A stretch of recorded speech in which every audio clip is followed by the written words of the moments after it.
Live. My head. There we are. We are live. Hello, everybody. It is Friday afternoon, and we are here with Dr. Tracey Nguyen. Thank you so much, Dr. Tracey, for being here. Thank you for having me. Thank you for asking.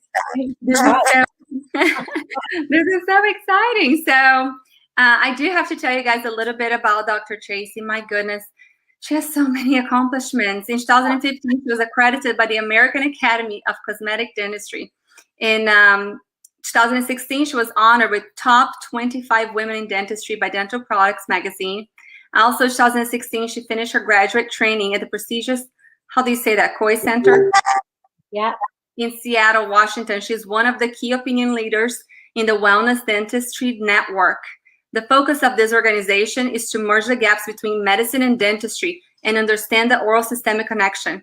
In 2016, she developed the Sleep and Airway Group, a local interdisciplinary group of doctors of various specialties. She advocates dentistry's role in treating patients with dental malocclusions that are comorbid with airway and sleep issues. Her goal to create an awareness of the dental intervention strategies available to her peers as to her community. So very similar with what we're doing with Airway Circle. We need to get together, join forces. Yeah. In 2020, she co-founded ASAP, Airway Sleep and Pediatric Pathway. ASAP is an online mini residency for pediatric dental sleep medicine. Her social media platform brings clinicians all over the world together for a common cause. Her mission is to develop a better understanding for the complexities of the disease and bring like-minded professionals together and co-diagnose and treat.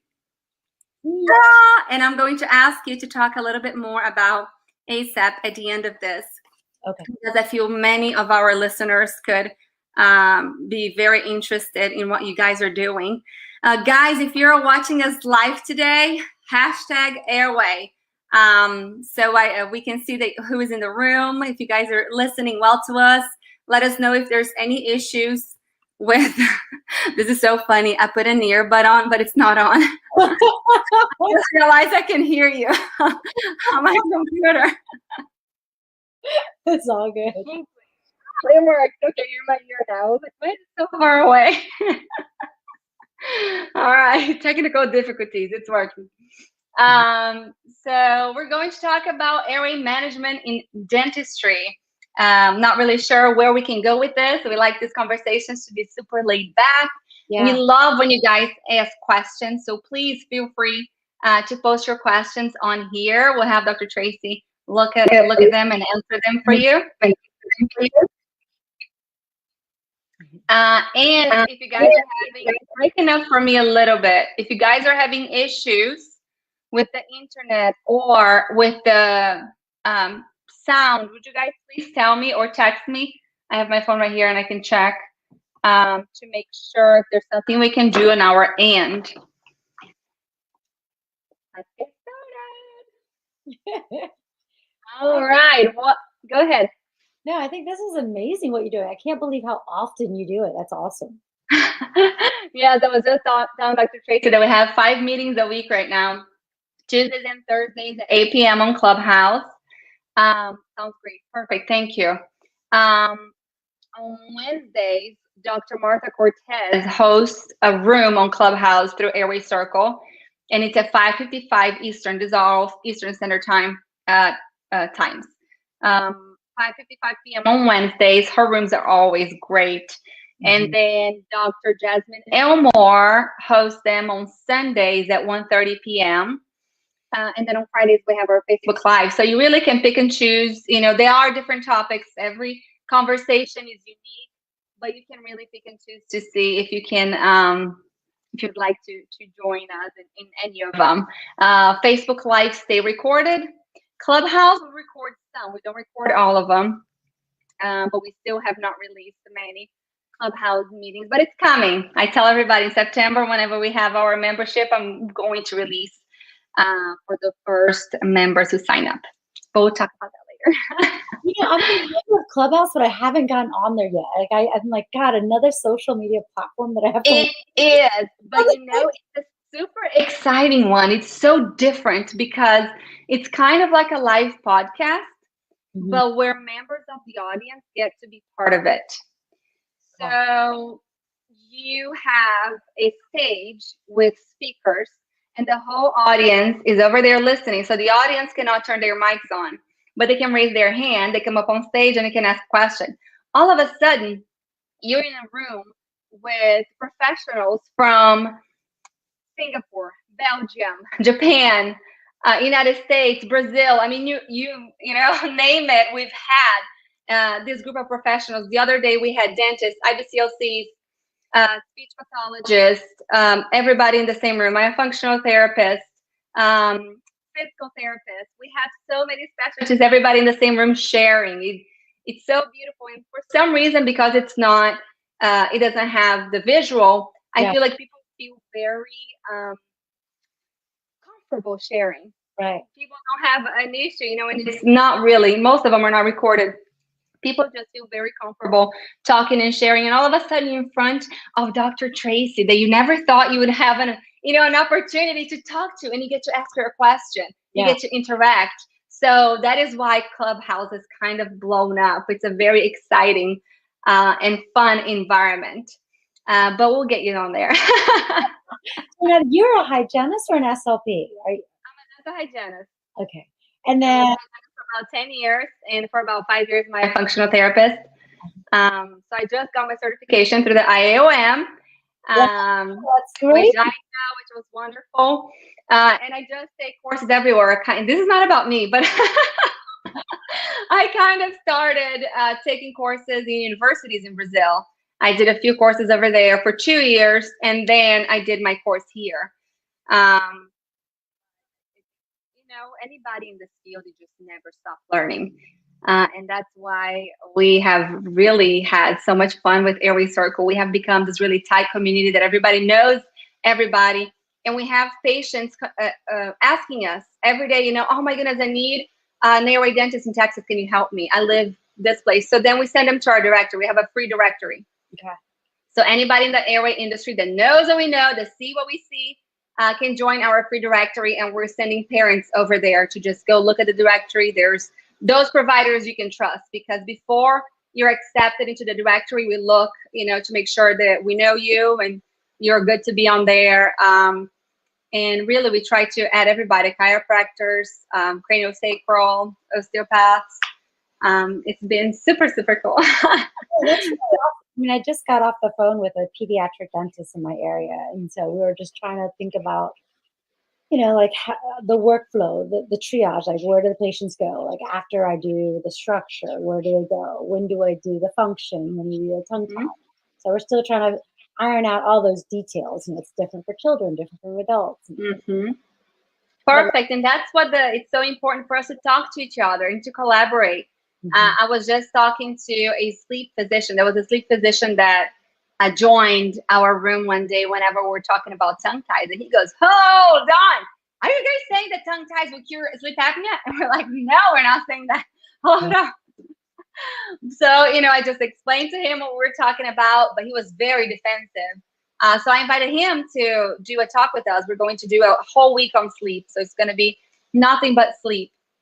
First week of August, write that down, guys. Starting with some amazing speakers and ending with a bang, with an amazing speaker on sleep. Anyway, but well, I mean, that's important to have different people and their perspective, you know, because I think, and rightfully so, the sleep physicians are very protective of this field, you know, and this field is growing so fast, and the information is coming out so fast. And the information without literature is coming out even faster, you know, so somebody has to be there to kind of be like, this is what we're saying. We're not saying this. So rightfully so. I mean, because we get that in the dental community. At ASAP, we kind of teach, you know, the anatomy is one piece of the puzzle. And then there's, you know, their structure, there's function, behavior. There are things that we don't have control over, which is also the gut biome, the vitamin D. So there's so many different parameters. And I think when you have people claiming, you know, cures and, you know, like, if you do this, you're going to be this, You're Mhm. offended people. Yes. We just had a 2.5 hour meeting with Airway Circle right before we got on. And that's one thing that we discussed. We want to make sure that everybody that's in our team, because we have been seeing stuff being shared everywhere. Let me get this out of here so you can see my chair's not as ugly. We have seen stuff being shared on Instagram and online that it's very, very definite, very absolute statements, that should not be made. People have to be careful. We are so excited to be able to grow this industry because it is very important to raise awareness and bring all this information out there. But you cannot make absolute statements, especially when they are not in research. And even if there's in research, you got to make sure it's not biased, Yeah. Well, yeah, it's funny. We were in, because we do a lot of case reviews, case discussions, and we had someone say that, like, you, your tongue has to be on the roof of the mouth so you can effectively nasal breathe. I was like, I don't know if that's really true. And I was like, because an ENT wouldn't say that your tongue has to be on the roof of the mouth for you to breathe better. The function of the nose has nothing to do with the tongue, so we have to be careful with certain statements. So 100% think It that. is, and it's funny. The first courses that I took on this, I remember listening to this dentist and just being in awe, and everything the way that he explained. And of course, whenever you share exactly how they said it, and it was that also very absolute statements. And then, I started thinking like, oh no, there's always two sides to every story. I need to make sure that I look deep into this before I start making the statement. So. It's very important. Somebody said, I'd love to hear about your techniques for pediatric Invisalign. We'll get there. That's a great topic. And I just saw a photo and I shared it today. I think I shared it in Airway Circle. That is beautiful. Yeah. Somebody said there's mild disturbance. Hopefully it's getting better. Seems to be fine now. Okay, thank you guys. When I first got into this, I remember going over to my dentist and telling him about myofunctional therapy and everything. And he looked at me, he said, it's just one of those things, dentistry goes through these stages. There were the years of implants, there were the years that everything, just so big, and this is just the next thing. So why do you think airway dentistry is so popular now? And is this just something that's going to fade away eventually? I hope not. I think what's happening is dentists we're trying to go beyond the mouth, and I think it starts kind of with the whole oral systemic connection for us, connecting the dots with other medical comorbidities like diabetes, heart disease, stroke. And then it just came natural that we kind of got into sleep. The difference between airway and sleep management, and because obviously sleep came before airway, but two completely different fields. Sleep is only managing you when you sleep. Airway is managing you 24/7. How does your face breathe? How do you breathe? How do you function? So I look at airway dentistry as functional dentistry.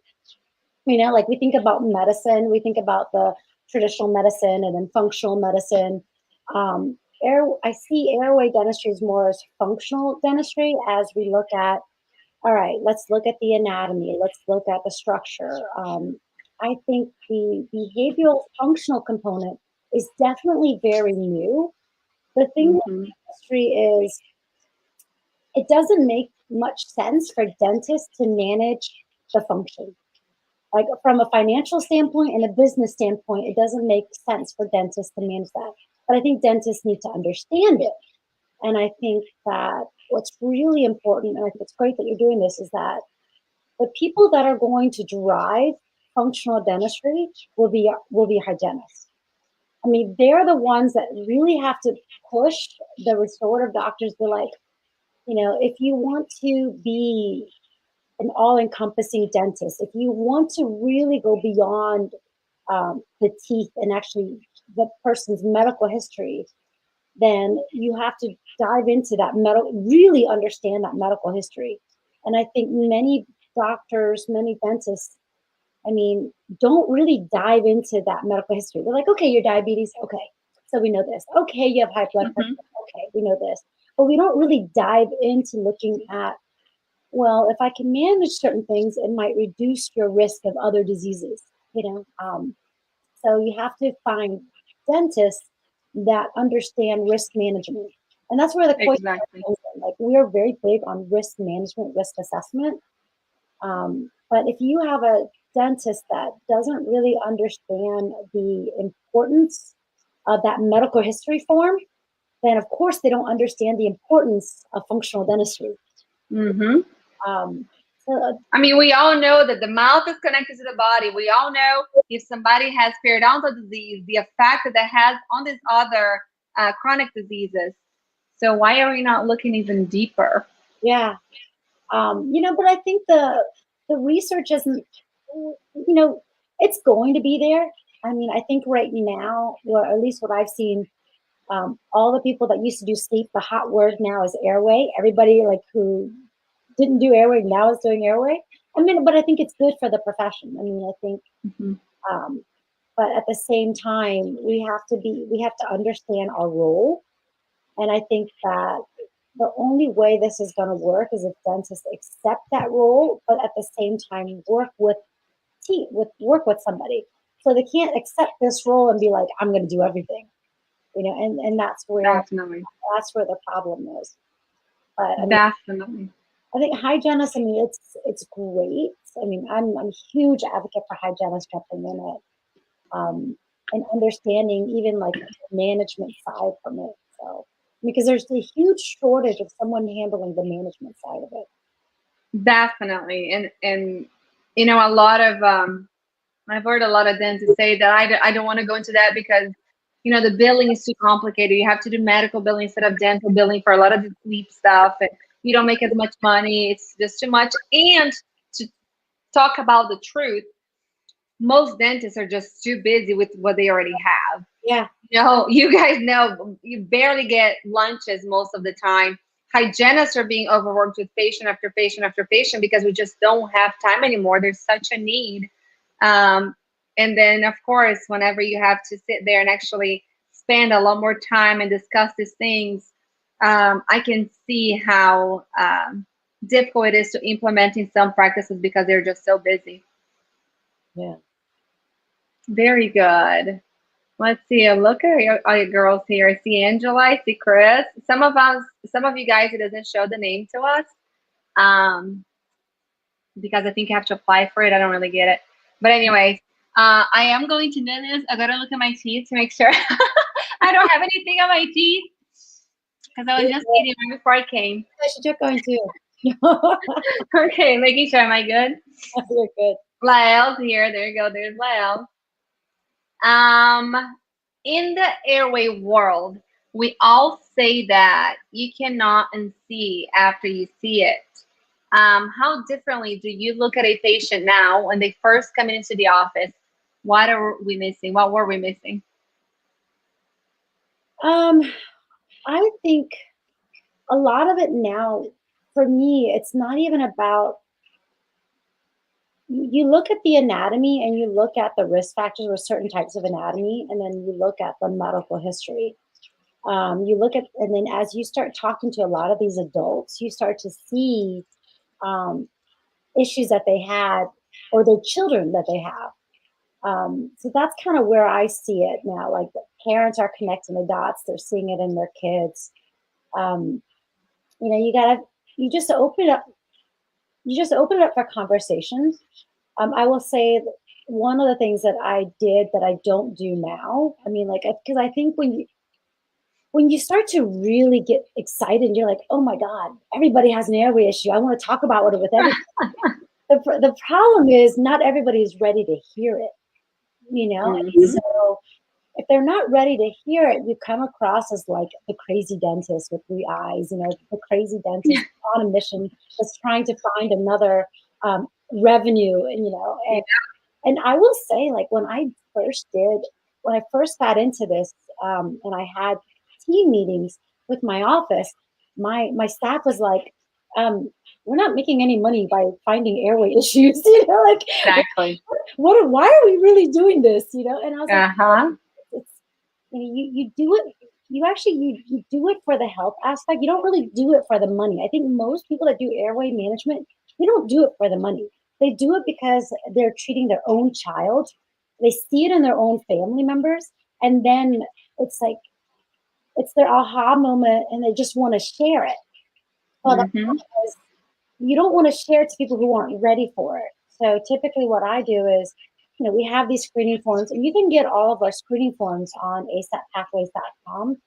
And you just give the patient the screening forms every 6 months when they are ready. And because we have cases where the parents, they fill out a form that goes 0 all the way down. My child is perfect, and that's fine because like nobody wants to hear that their child has problems unless the parents see it. And then Exactly. months later, they're like, you know what? I'm ready to talk about it. Mm-hmm. I will say that if this is the field that you want to do, then you have to bring the awareness yourself. And what I did was surprisingly, like when I made my social media platform public, that's pretty much why I'm here today. Because like, and it kind of became like a blog for me. Like I would just, so I do a lot of literature reviews. So I'll review a literature and then I'll just kind of like blog about it. And this is what I'm thinking is going on. This is what I'm missing. And then people will slowly start to read it. And then as your blog makes more logical sense, as you reference articles, then Mm-hmm. you get more respect, And so with that respect, then people are like, you know what? They'll message you. By the way, what do you think about this case? And that's how it. Uh-huh. You almost have to let it naturally fall on your lap, versus like shoving it down people's throats. That's how I. Exactly. And another reason I think why you are so wonderful and everybody knows who you are is because you get results. People really start paying attention and believing in you whenever you can actually show results. Look, this is a child who had these issues. They came in looking like this. Yeah. And without waiting until they're 12 years old and extracting 4 teeth, without waiting, whatever the case may be, we got this child not only looking like this, but feeling better, sleeping better, eating better, whatever also the issue is. Angela is asking, Dr. Tracey, do you have any interest in attending study club meetings in the near future, maybe within driving distance? You already have your study club, right? Like for me to come to other local study clubs, they basically schedule it with me. But gosh, my schedule is pretty hectic, so you have to just schedule it. Oh my goodness, yes. I do a lot of local study clubs actually. Like I have ASAP, and then I do. I probably travel twice a month. I'm trying to keep it to twice a month because it's awesome. Because then I have. Are you still doing the literature reviews on your blog? Yes. So okay, I will grab the link and I'll post on our private Facebook group so everybody can have access to it. Yeah. So what I started doing is I started doing just lit reviews. So I have so you can just go to my page. I'll post an article and I'll post my comments. Now what I've done is I'll post an article and then I'll have a PowerPoint presentation with it so that you can see the whole thing. So it's funny because like patients like my ASAP members like, I like this so much better. You can read it. I'm like, exactly. Yeah. So I'm trying so I try to do. Wow.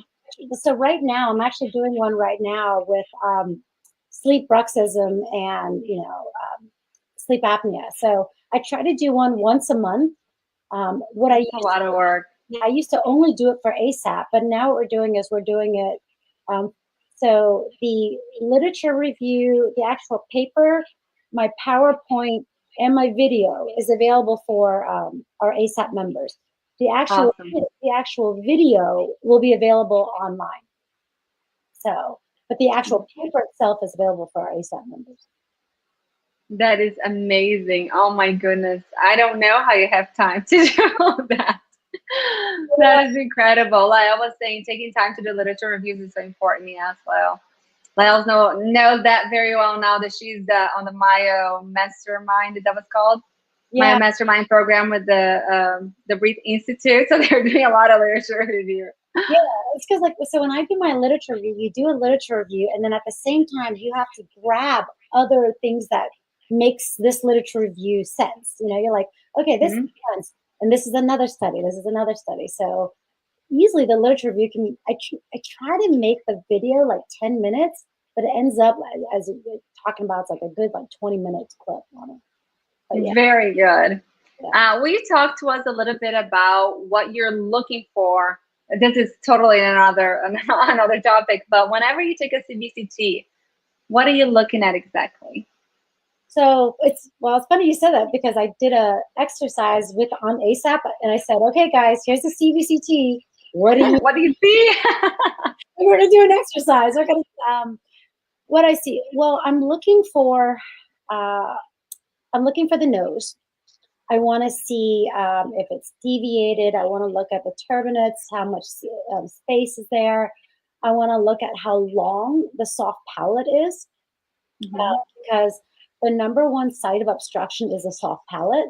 So if that soft palate is really long, I'll tell patients, no matter what I do, I can't fix the soft palate. Now, these are things that we can do. So I want to look at the soft palate. I'm looking at the maxillomandibular relationship, where is it in reference to the face? I'm looking at how much space does the tongue have in that environment. So I'm not looking at tongue posture, because you cannot diagnose posture or airway function from a CBCT. You're looking at to see if there's enough space for the tongue. Perfect. Yeah. And then I'm looking at, so you cannot diagnose airway function from a CBCT, but if it is there are many things that will tell you that the airway is really narrow.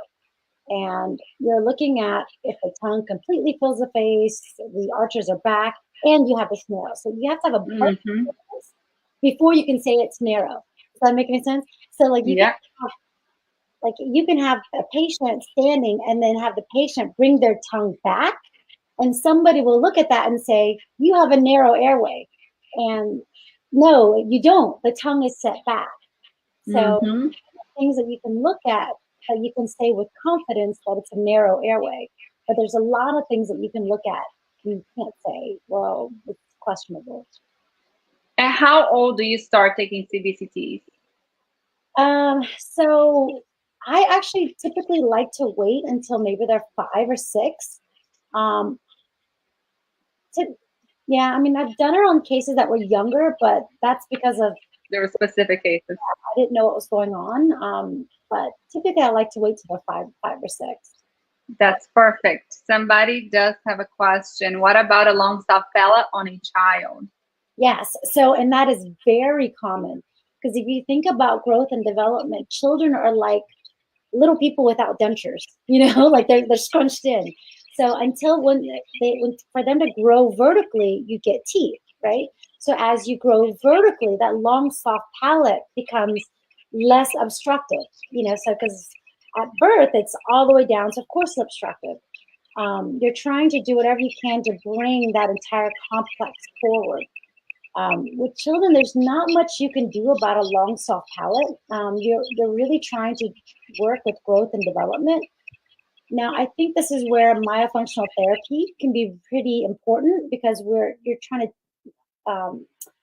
to teach to improve the tone, right? So as you're doing your exercises, as you're doing your tongue exercises and your tone and your palatal exercises, you hope that you can strengthen the soft palate. So you don't necessarily have to remove it. You hope to try to strengthen it. Okay. Is it a feedback on me, or I can hear it myself now when I speak for some reason? A little feedback on the sound. This platform just sucks, y'all. We had an issue last time also. There was so much feedback. I'm just going to have to look for something else to use. Oh, you like this better than Zoom? I don't know. I haven't tried Zoom yet, but I'm going to have to try Zoom. Yeah, we just do it on Zoom. Yeah. The reason why I picked this is because what Dr. Stephen Lin uses, and I love Dr. Stephen Lin. I just wanted to learn from him. Anyway, somebody said it's fine. Okay, perfect. We'll keep going. So when do you refer a patient to a myofunctional therapist? I it's not about when, it's just in the letter. So so basically, my letter will have, okay, you're checking off the boxes, like you need if I suspect that you have a sleep breathing disorder, it needs to be confirmed with an ENT or a sleep physician. I am not an ENT, so we need to make sure that your nose and your adenoids and everything are cleared. If there's any inflammation, the ENT is going to manage that. If you're, so I do a lot of sleep testing, like, and I call it a wellness monitor because I don't want it to be confused with a sleep study. So if the numbers are off the charts, I'll say, you need to also see a sleep physician. I'll also say that, while I will manage the structural component, I don't have a time to manage the functional component. So the functional component needs to be managed by someone that understands myofunctional therapy. That could be a speech language pathologist or a hygienist.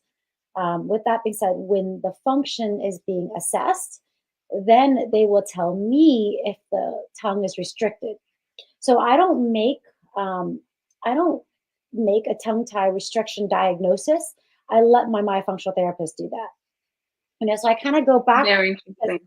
Yeah, because I used to get so many people were like showing me pictures of tongue ties. I was like, I'm really sorry. You need to go through a functional evaluation. I don't have the time to do that with you. But once you have a myofunctional therapist, and then for me, I like it that way because then I know that you're being seen by somebody.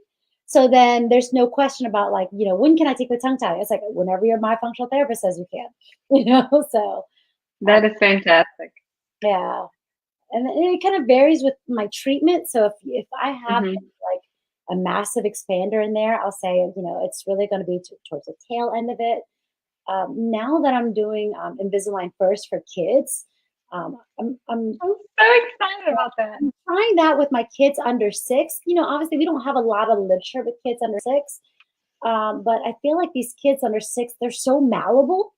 And if I can and I think function is actually more important in kids under 6 than the structure, because the structure is so malleable at that point. You can do almost anything. Now, when you get older, it's a lot harder. Than you have to fix a structure first.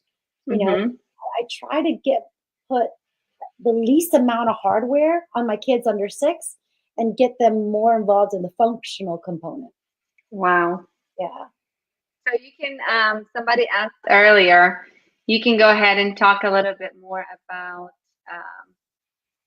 where is it? I'm trying to find the question that somebody asked about Invisalign. I'd love to hear about your techniques for pediatric Invisalign. Yeah. So, it's very new. And I did this because I was working with an ENT, and we had a couple kids where they did not have apnea events, but they were very symptomatic. So there's not a lot of literature that says like which is the right way, with kids under 6. So, and if the arches are really nice, and if the issue is more of like an AP position, like let's say if you have really nice round arches, but no crossbite, but you have a deep bite, right? So you can put them in an expander top and bottom, but you're going to put an expander on a 4-year-old with a deep bite. Like it's just a mess. So what I'm doing now is I'm expanding them, but at the same time, I'm trying to correct the deep bite, so I'm getting like a 3-dimensional movement versus just reverse movement.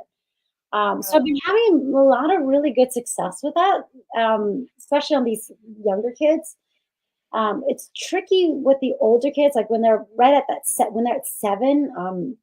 It really depends on what the signs and symptoms are. So now at 7 and up, I'll mix it up. I'll do an upper expander and a lower Invisalign.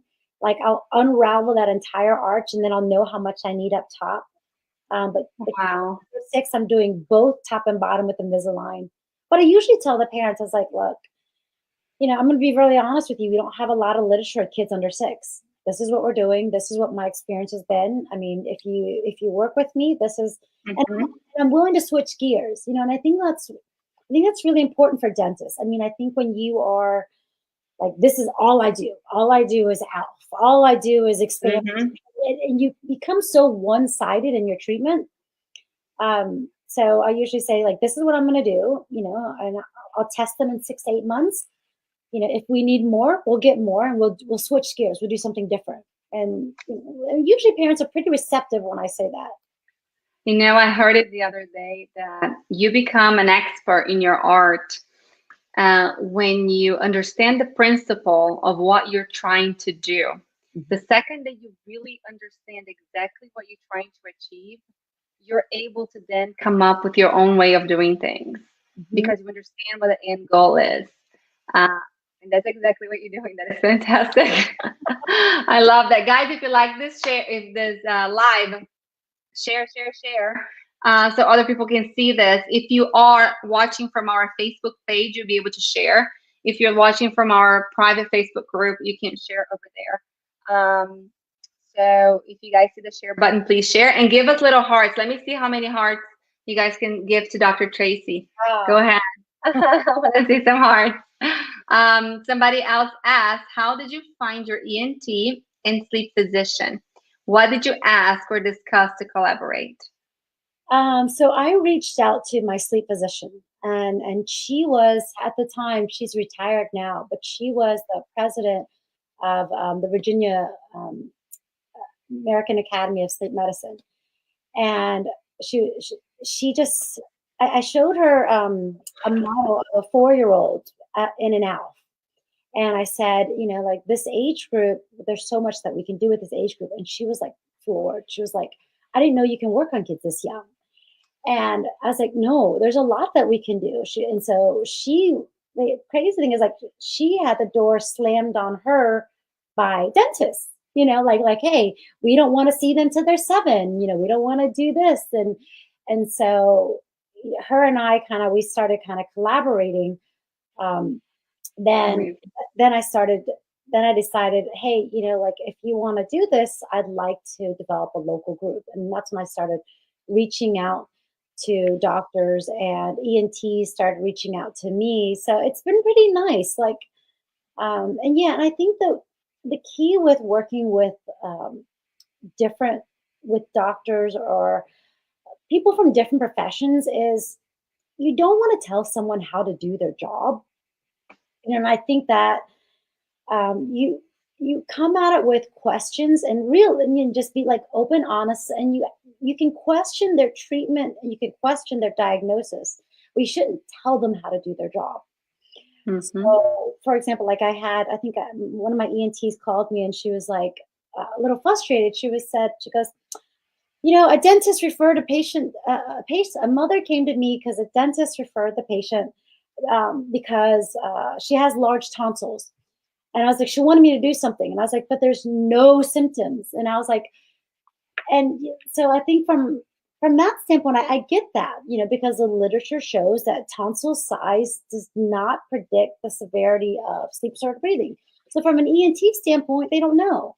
And it's just like, imagine if you're a hygienist and somebody says, hey, this patient needs a cleaning. And then you look at the mouth and you're like, oh no, this patient needs full mouth perio. We need to talk about grafting. We need to talk about this. Because no, they just want a cleaning. Exactly. Hey, this patient has the gums are bleeding, blood. Can you manage the patient?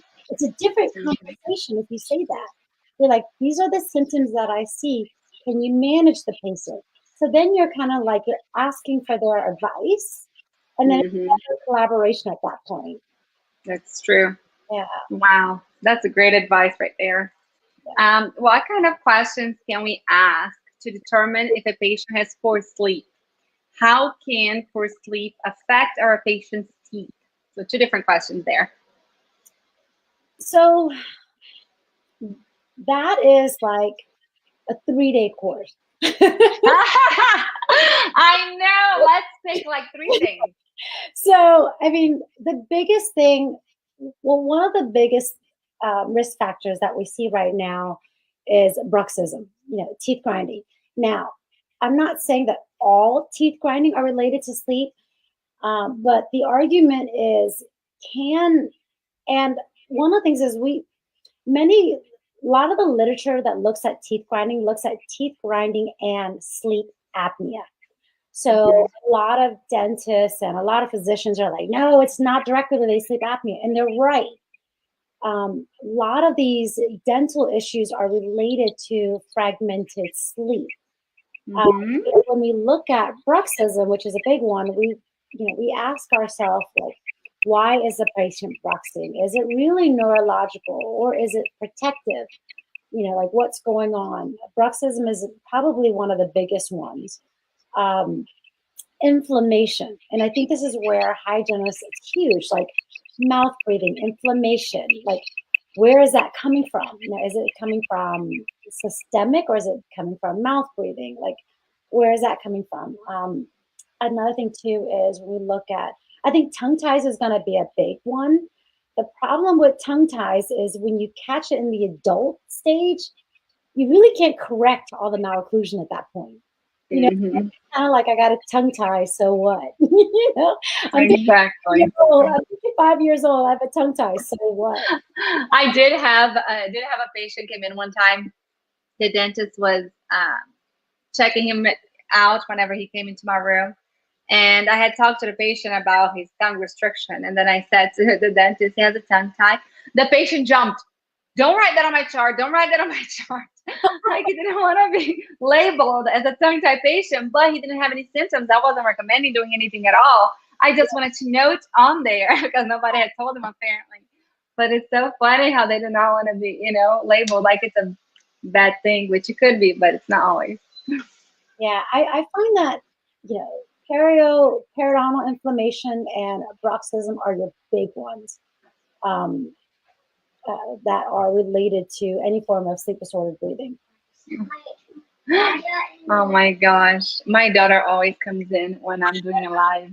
Honey, I just go get your the thing that you need, please. Oh, it's all good.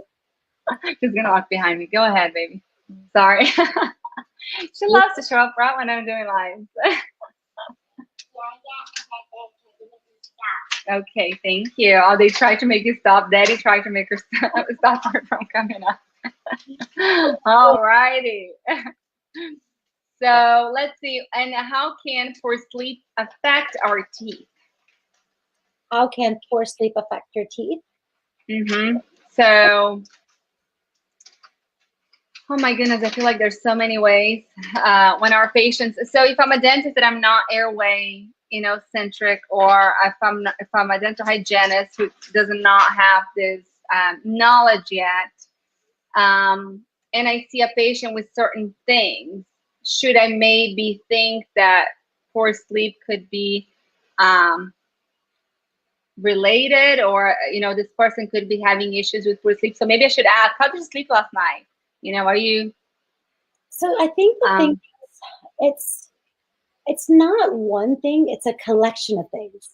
And mhm, that's the problem that we tend to do is we tend to look at one thing, but it's the collection of things. So it's kind of like, okay, you have let's say you have a 55-year-old female comes in, basically 55, you're getting closer to menopause. She's right now, she's taking melatonin to fall asleep. She's having anxiety. She's also taking other meds. And now you start to see irregular wear on her teeth, like things, you start to see her grinding. Like that combination is like, hey, have you noticed that your teeth are slowly starting to wear down? mhm. Your sleep. So women over, pretty much for me, women over the age of 55, you're you're almost guaranteed to have some change in their sleep. And the That's so interesting. reason being is because they lose that protective hormones. And Mhm. what I love about women is we will talk about the changes in our body. We're very aware, and what's unfortunate is like we are always getting written off. it's like, oh, you're high strung, you know, what's going on, you're micromanaging, and so, and then at the same time, we make excuses for our behavior too, like you're just like overworked. But what really happens with women is once you lose that protective hormones, we become the 65, 300-pound man when it comes to sleep. So I think that's really important now with younger women, like, so for women in general, I'm looking at, again, I don't really go into their teeth per se. I get the teeth to explain the medical, if that makes any sense. Mm-hmm. Basically, I look at the medical history, then I say, I also see this, how is your sleep? Mm-hmm. What is happening in your mouth protecting you to sleep? That's true. We're always asking our patients also if they are thirsty a lot at night, if they drink a lot of water, if they have a water, next to your bed. And a lot of people who sleep with their mouth open, most likely don't have very good quality sleep. And then having the mouth open at night, there's so many issues that can also happen just from lack of saliva and moisture. And anyways, So you have to have a problem list first. mm-hmm. So it's kind of like if let's say hypothetically, You're aggravated. Yeah, let's say you have a patient that comes in that have 0 on their medical history. The last thing you're gonna do is talk about their grinding and say they have an airway issue because they don't feel anything. Exactly. Like you have to have this problem list, and then you use the teeth to explain that problem list versus like explaining I like that. the problem yet. Yeah. Perfect. Somebody said, I had a patient today with acid reflux, taking meds to help with sleep and severe night terrors, grade 3 tongue tie.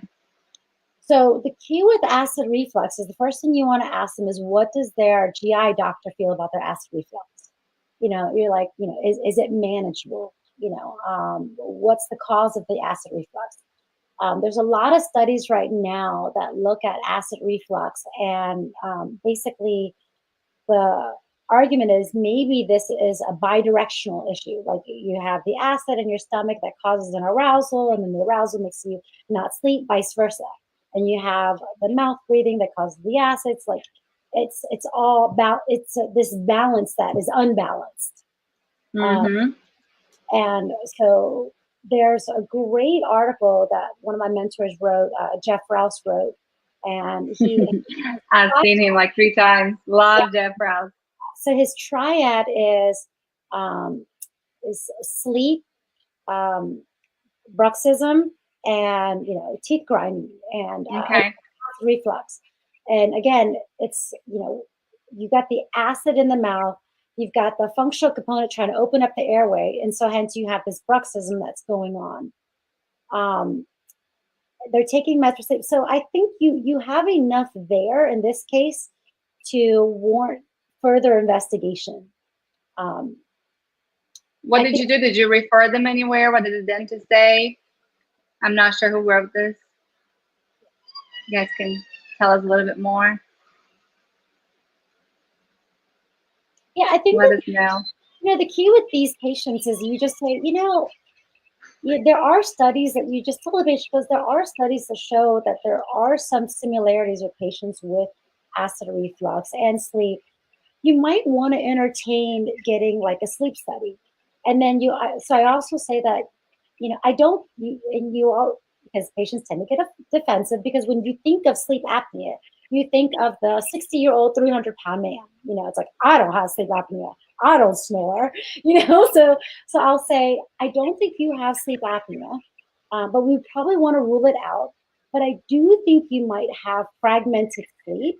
And what fragmented sleep is basically you're sleeping and you're taking a nap and you're being constantly aggravated.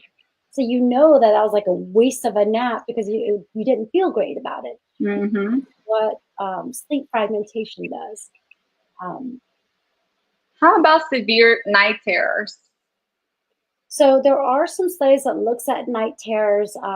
We go into that in ASAP about like, is it directly related to obstructive sleep apnea? But it is related to different parts of the cycles in sleep. So, I mean, I've had cases where where they've actually, the night terrors have gotten better, and even Okay. patients are dreaming better, remembering their dreams. So, I don't think it's directly related to obstructive sleep apnea, but I mean, there's like 50 plus sleep disorders outside of obstructive sleep apnea. And so that's Mm-hmm. other things that we have to look at. Very good. She said, I think it's Lyle that's talking. She had one recently with a local pulmonologist and did not have apnea, but I suspect you ARS. Very good. I Yeah. think it's Lyle. And somebody else here, Sridevi said, I have a 4-year-old with AHI of 0.6. What is the best place to start? He just doesn't open his mouth for pictures or x-rays. Myo would be a good start, tide, and release. Is it 4-year-old? Okay. So my question would be, why are you treating the 4-year-old? Like right there, listening to that, there's no reason to treat this child.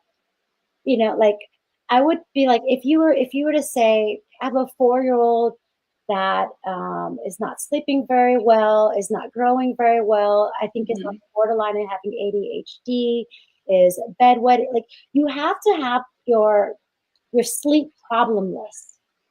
That's where the pediatric questionnaire is really well. So I have a 4-year-old, like let's say you have this, I have a 4-year-old that snores ridiculously loud every day, but has an AHI of 0.6. That's still very significant, because all AHI does is tell you how many times a child stops breathing for more than 10 seconds. The problem is the literature right now says that the apnea events do not correlate to the signs and severity of signs. So you'll have children with no apnea at all, and they'll have neurocognitive consequences.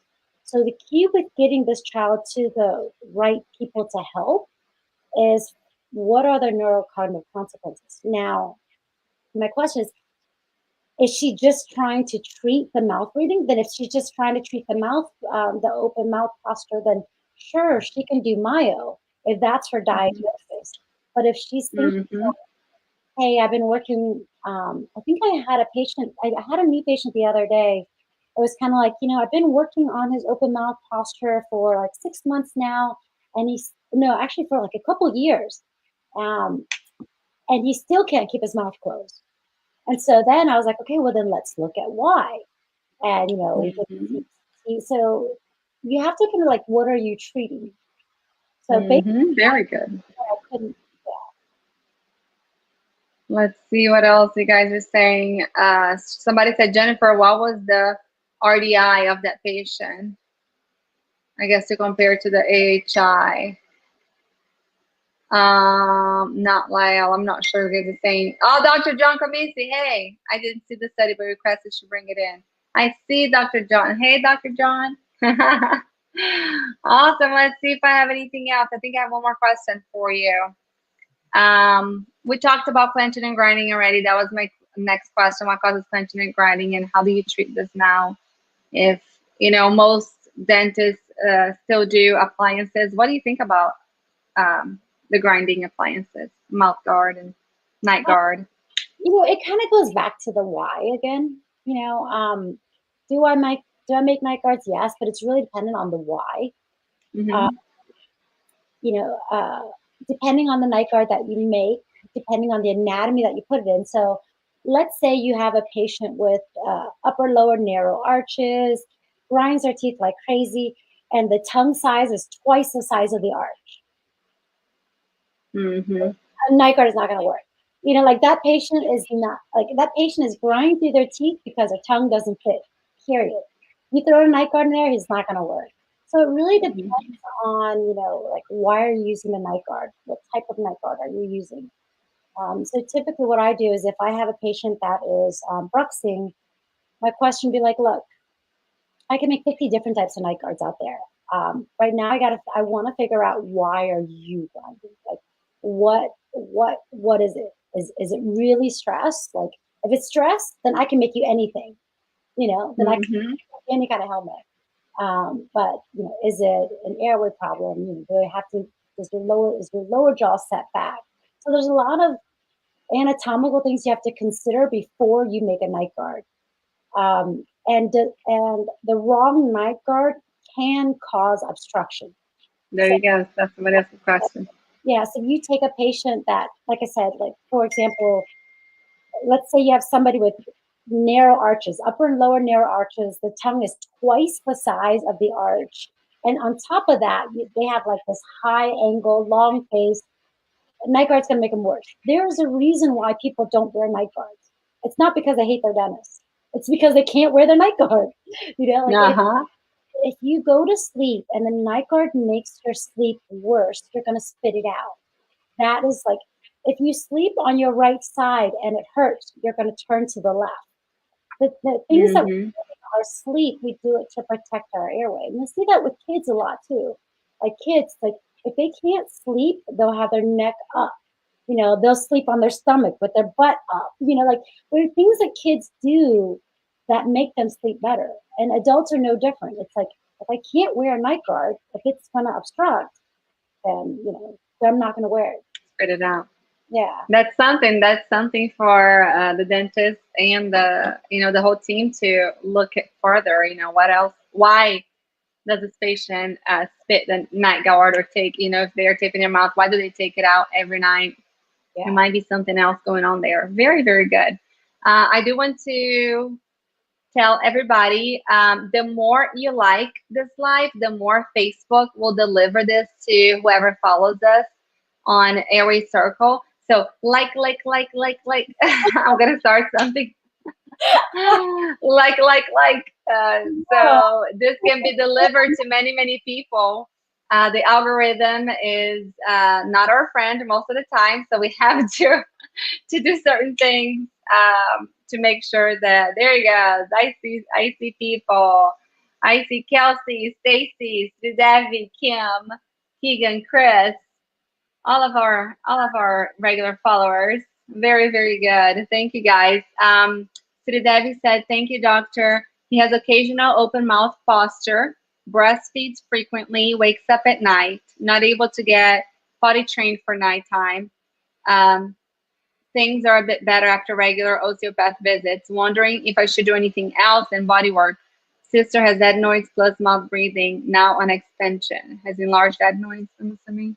Is this the 4-year-old? Yes, the 4-year-old. I would probably, so still, I think if you're concerned for the 4-year-old's sleep, you should get the child potty training. I would get the child to see an ENT first, just to make sure, how they're doing. You can get a sleep study. It's still not enough for anyone. I still don't hear a lot of like, this child has a sleep problem. Like, you know what I'm saying? So like, the thing is, if you tell an ENT or a sleep that like, oh, there's an open mouth posture, they can be like, okay. You need more information. I think the sleep questionnaire is going to help a lot, because the sleep questionnaire talks about, like one of the automatics is snoring. Like that's an automatic. If you write down always snores very loudly, that's an automatic for an evaluation, or should be an automatic for evaluation. Wait at night for a 4-year-old, they're like, well, yeah, like how often is this? Now, one of the things is as the child gets in different, deeper layers of sleep, like REM, that's typically, if they can't manage the airway, they're going to wake up. I think that, from just by reading this, it seems like it's more of I only hear a functional diagnosis. I don't hear sleep or airway yet. Yet. Very good. But a visit with the ENT will be great to rule out anything else. And I wonder if the sleep study was an at-home sleep study or a lab sleep study. So right now, the standard of care for children is an in-lab sleep study. But if you look at the literature, even for the ENT guidelines, You do not have to have apnea to get treatment. And we call that obstructive sleep disorder breathing. So typically, what I do is I tell the parents these are the signs. Behavior is a big one. Anything what you're trying. The biggest thing with children is the neurocognitive consequence. So if your report does not have anything to do with behavioral, Mm-hmm. it's very hard. It's like you have to say the child is acting out, the child is starting to be aggressive, the child is starting to go through Mm-hmm. like all of those, anything that puts the child up being medicated for ADHD is a concern. Okay. So growth and development, it's kind of like, well, the child has an open mouth posture, the child's not growing properly. That's a dentist realm. So a dentist can help you there. Because a dentist will be like, Mm-hmm. okay, your child's not growing properly, you need the arches developed, I can do that. But from an ENT standpoint, we want to know like what are the neurocognitive consequences? The snoring, the breathing, the like does the child have asthma? Is it controlled? Bedwetting's a big one. ADHD like symptoms. So those are the big heavy hitters to really get treatment. Perfect. Do you mind telling us a little bit about ASAP before we go? Yeah, How can people join? yeah. So ASAP is an online education program, and it's actually, I mean, we're trying to develop almost called like an ASAP Light, which is for hygienists and SLPs and allied health. But right now it's for dentists, and dentists can add 5 team members on there. So you can go through the entire protocol. There's about like 40, 50 credits of CE, live CE that you can watch. Wow. Every month we have a KOL person to come in. We go through case reviews.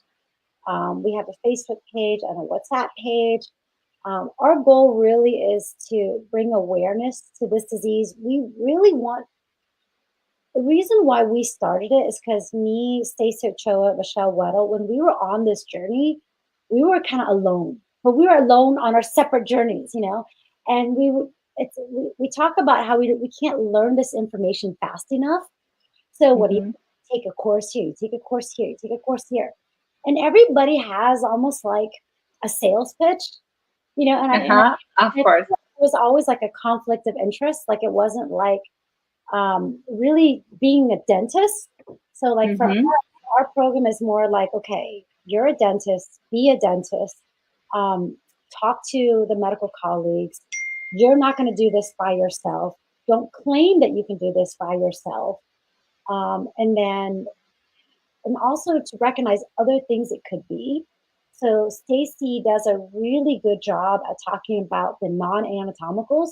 So she talks about the vitamin D's, the B's, like all of those, hormone therapy. Um, Michelle goes into like the joints, and other things to look at. So they're really heavy on like the sleep component, which I feel like Mm-hmm. most programs don't talk enough about. So, but it's easy Mm-hmm. with, Let's I put my phone in here. Mhm. My phone keeps beeping. Stop texting people. I'm busy. I'm trying to figure out how I can share. I gotta check and see if I can share it on my page. But I'll figure. Yes. And tell us, where are you located? How can people find you if they would like to get a consult with you? Oh, so I'm in Northern Virginia. It's pretty easy. If you are, I've been getting a lot of out of state referrals. Interesting. My average commute now for new patients is like 2 hours. So the first thing I say is when a patient comes in is like, "So where are you from?" uh, Uh-huh. uh, Typically, what I've done recently is people that are out of town, out of a different state, and they're kind of just looking for providers, and they're looking for help into understanding it. You can do a Zoom. You can do a Zoom meeting with me. I want to say it's like $279. You can go on my website. Perfect. It's like my website is lansdowndentist.com. And basically you just present me all the symptoms, and then I kind of tell you what I see. And then Mhm. sometimes I'll work with your dentist and just kind of give you a report of what I see. Um, yeah, I mean, for the most part, most people have to come see me, at the office Yes, and kind of go from there. that is perfect. Yeah, and my Facebook page and my Instagram page is public, so you could just follow me on that. So I try to get active on that. It's I can do things. It's difficult. It's a lot. It's a lot of work. Yes, definitely. I want to let everybody know that our clubhouse schedule for next week, we have Dr. Catherine Murphy from Australia on Tuesday night. She is wonderful. And for that one, it's going to be a super special clubhouse because we want every single person who attends to bring one mother. So a mom, she can be pregnant, can be already have kids, it doesn't matter. But I want everybody to bring one mother. We usually have an average of 50, 50 participants, 50 people. I mean, we've gotten from 20 to 100, depending on how many speakers we have on stage and all of that. But I would like for us to double it.